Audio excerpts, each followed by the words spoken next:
and welcome to our QPR Preview Show ahead of the final home game of the season against Leeds on Friday night. I'm sure you were all like me, celebrating the win against Preston, feeling we could somewhat relax, only for Sheffield Wednesday to ruin that feeling by Sunday afternoon by beating Blackburn. It means QPR can't rest on the laurels at all, and this looks set to be a difficult challenge, obviously now up against promotion-chasing Leeds.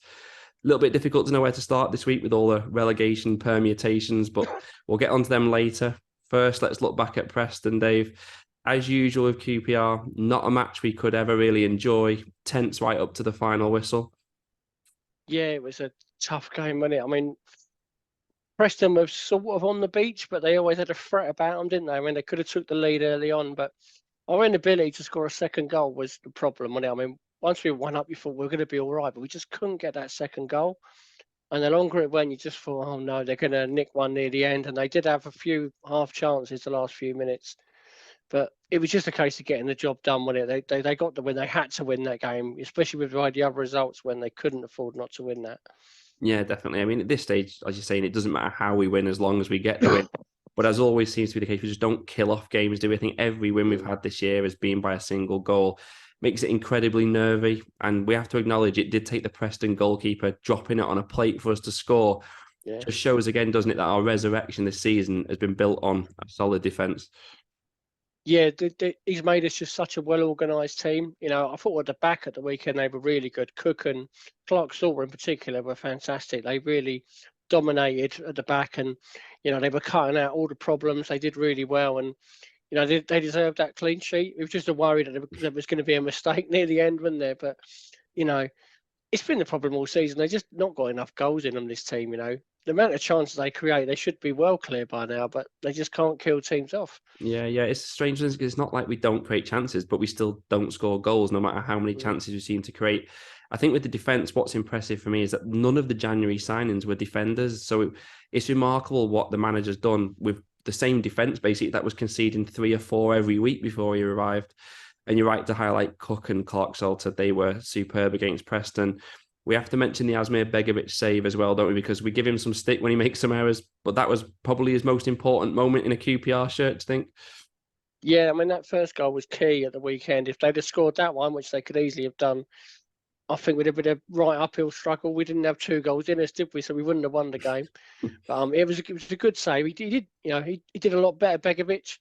I've still got in the back of my mind that Plymouth mistake and all those 2 points cost us at the end. But, you know, you got to praise him when he does well. He had a good game at the weekend. Yeah, exactly. I mean, I hope those 2 points don't come back to bite us because I think they're the ones that everyone will point to if it all goes wrong from here. And it was absolutely vital that we won that match when you, like you mentioned, the other results, the way they went. If we'd lost, the table right now would look absolutely terrifying. Was the vibe around you as you left the ground on Saturday night that everyone felt we were over the line prior to that Sheffield Wednesday match?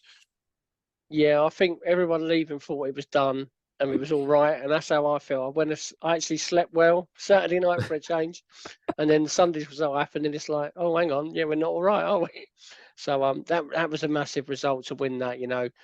We would have been massive trouble if we hadn't, because these are 2 really tough games we've got coming up. Oh, yeah, definitely. And we absolutely have to keep focused now because of that Sheffield Wednesday win over Blackburn. I'm sure every QPR fan has been trying to work out the relegation permutations all week. Here's my go at making it as easy as possible. If QPR win one of the final 2 games, we're 110% safe. Because of our goal difference, Sheffield Wednesday need 4 points to pass us. So if they lose to West Brom on Saturday, we're safe as well. That's because Huddersfield and Birmingham face off this weekend and they cannot both catch us now. If Huddersfield beat Birmingham, that also means we're almost certainly safe, even if we lose the last 2 games. And that's because Huddersfield would still be 3 points behind us. They play Ipswich on the final day, and it would take a remarkable swing in goal difference for us to go down in that scenario. Seen a lot of comments this week saying that we're safe if we draw against Leeds. We're not safe if we draw against Leeds because if Sheffield Wednesday and Birmingham both win, they'd move to 1 and 2 points behind us respectively ahead of the final day. But if QPR do draw with Leeds, Sheffield Wednesday and Birmingham both have to win both of their final 2 matches to overtake us. And all of that, it still leaves Plymouth and Blackburn, who are currently below us too.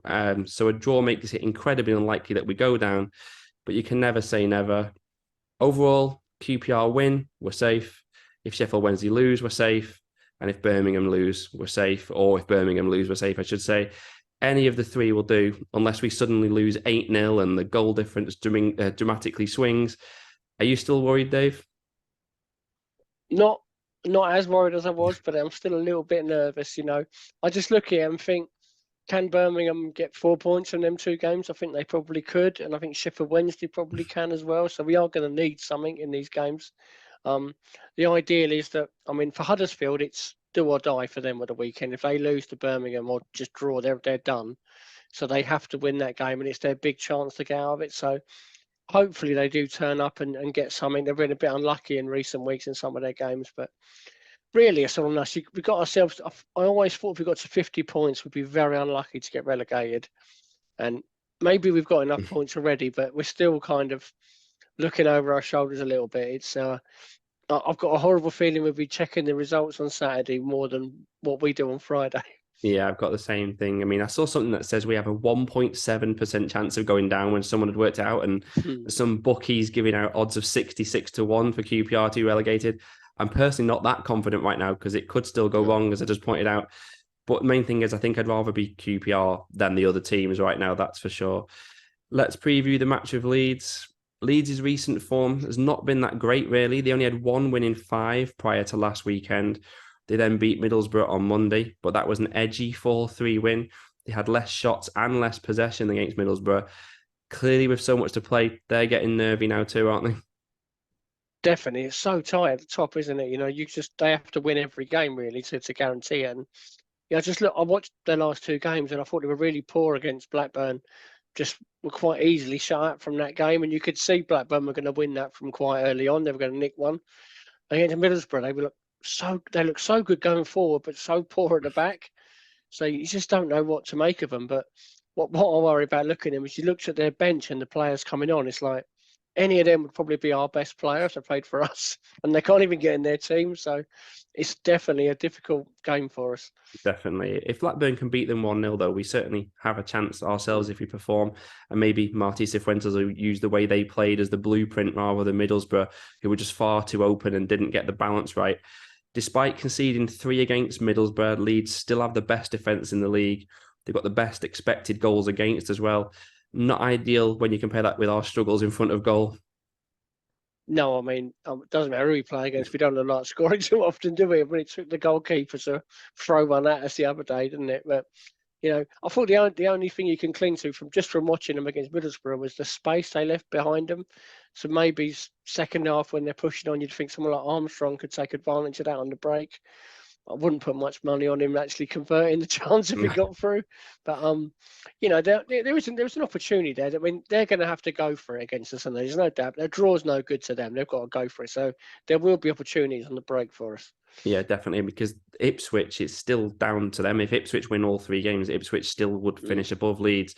But Leeds, obviously, playing first this weekend, they can put so much pressure on Ipswich because they can move 4 points clear of Ipswich before they play their weekend match and their game in hand.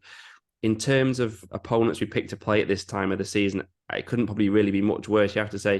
Do you think Leeds will get over the line ahead of Ipswich? Yeah, I think they might do now. I just look at Ipswich's games and they've got Hull away still to play now. I think that's a tricky one. I think Leeds will just get over the line. They'll be very close though.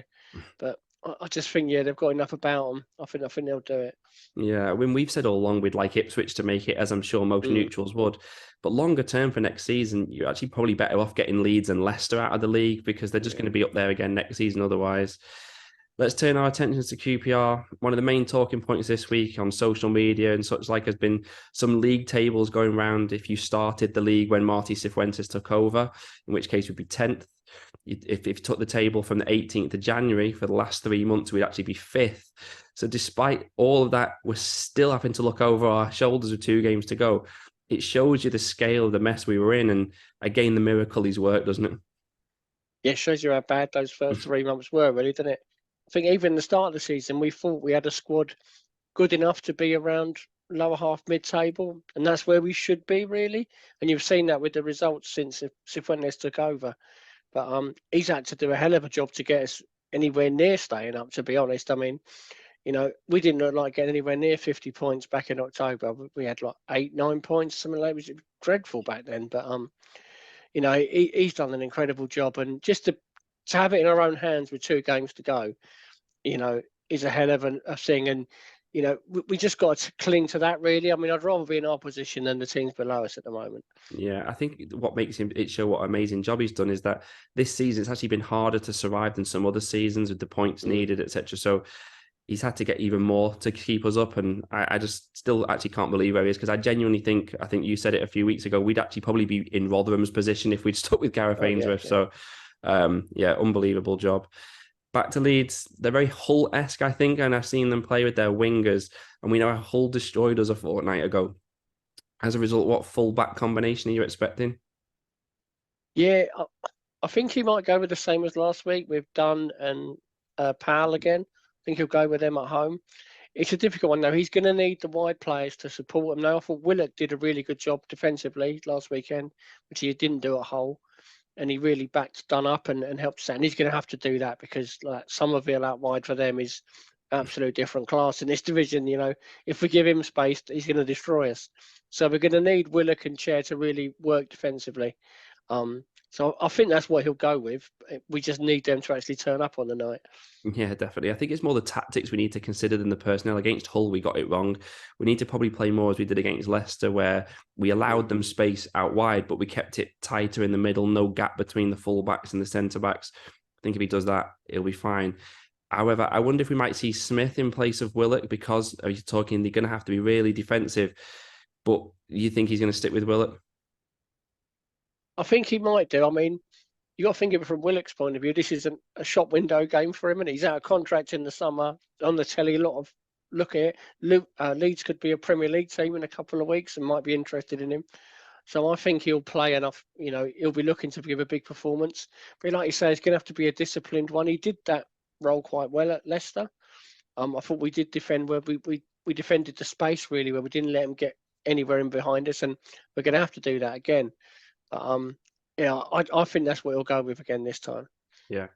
Lyndon Dykes, he had one of his best games of the season, not just his goal. He was back to what he can be, like all action. He seems to love playing against Preston as well. But it's just frustrating, isn't it? Because it shows what a good player he can be. Why doesn't he play like that every week? Yeah, I don't know. It's that, he's never going to be like a prolific goal scorer, but the basics of his game was just so much better. He held it up better. He was chasing. He was working hard for the team. He was causing a few problems. If he plays like that, he's a good centre forward at this level, but it's so rare that you see it. It's been a long time since he's done that from before Saturday, but I imagine he'll start again. You think Frey's been injured a lot lately. Doubt he'll get thrown back in if he's been out for a while. And Armstrong, although he's got the pace on the break, I'm just not sure that Cifuentes trusts him to start this sort of game. No, I think Dykes is almost certain to start this one, even if Frey is back, because of how he performed last week. And I agree with something you said earlier. Armstrong, maybe Smith, if he doesn't start, they're good options on the counter-attack, aren't they, later in the game. Jack Colback was excellent with Sam Field against Preston in the centre. Do you expect the same pairing, or could he go with the more defensive Isaac Hayden against Leeds? He could go with all three, really, and leave Anderson there, couldn't he? But I think he'll probably be the same too. I think he'll be Colback and Field again. They did really well last week, and they need to play well this weekend if we're going to get anything out of this one. Yeah, I don't feel personally that Isaac Hayden's looked maybe fully fit in the last 2 or 3 weeks. So he's perhaps better off the bench. Prediction time then. 2 predictions this week as well from you we need. Will we get anything from Leeds? And do you think we'll be safe after the weekend? I do think there's a chance for us to get some at the weekend. I think, be under the lights, it'd be a big crowd. So I think, Leeds are under a hell of a lot of pressure, so they could crack. But all logic says Leeds will win. They're a much better team than us, so I'll probably go with a Leeds win. And no, I don't think we'll be safe by the end of the weekend. I think we'll need maybe a point from the last game. But I think it's going to go to the last game.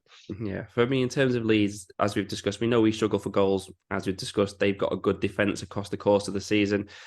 So I think that goes against us. And I think we just need to maybe keep it tight, make them nervous, get that intimidating Loftus Road atmosphere under the lights, see if we can pinch it. But I sense it might be a narrow defeat. I think the main thing we need to look after is our goal difference and hope another result maybe goes our way later in the weekend. I think personally we could be safe come Saturday night. I don't think all the results will go against us this weekend. I hope it doesn't come back to bite me though saying that. We'll be back next week with the final preview show of the season ahead of our sold-out away trip to Coventry. Will we be finally safe before that one? Or will, as we suspected all along, it go into the final day to decide our destiny? Join us again then. Obviously, comment below your predictions for the weekend. Thank you for watching, and come on, you arse. We know who we are. You know who we are. We are QPR.